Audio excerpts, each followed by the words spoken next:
खुफिया विभाग में एक उच्च पद हेतु भर्ती की प्रक्रिया चल रही थी। अंतिम चरण में केवल 3 उम्मीदवार बचे थे, जिनमें से किसी एक का चयन किया जाना था।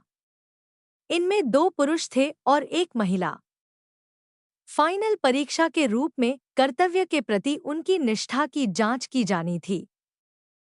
पहले आदमी को एक कमरे में ले जाकर परीक्षक ने कहा, हम यह सुनिश्चित करना चाहते हैं कि तुम हर हाल में हमारे निर्देशों का पालन करोगे, चाहे कोई भी परिस्थिति क्यों ना हो। फिर उसने उसके हाथ में एक बंदूक पकड़ाई और दूसरे कमरे की ओर इशारा करते हुए कहा, उस कमरे में तुम्हारी पत्नी बैठी है, जाओ और उसे गोली मार दो। आदमी ने कहा, मैं अपनी पत्नी को किसी भी हालत में गोली नहीं मार सकता।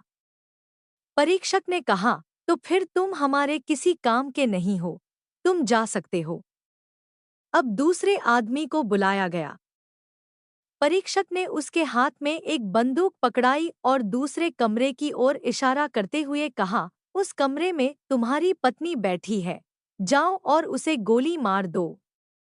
आदमी उस कमरे में गया और 5 मिनट बाद आंखों में आंसू लिए वापस आ गया। मैं अपनी प्यारी पत्नी को गोली नहीं मार सका, मुझे माफ कर दीजिए, मैं इस पद के योग्य नहीं हूँ। अब अंतिम उम्मीदवार के रूप में केवल महिला बची थी। उन्होंने उसे भी बंदूक पकड़ाई और उसी कमरे की तरफ इशारा करते हुए कहा, उस कमरे में तुम्हारा पति बैठा है, जाओ और जाकर उसे गोली से उड़ा दो। महिला ने बंदूक ली और कमरे के अंदर चली गई। कमरे के अंदर घुसते ही फायरिंग की आवाजें आने लगी। लगभग 11 राउंड फायर के कुछ देर बाद कमरे से चीख पुकार, उठा पटक की आवाजें आनी शुरू हो गईं। यह क्रम लगभग 15 मिनटों तक चला। उसके बाद खामोशी छा गई।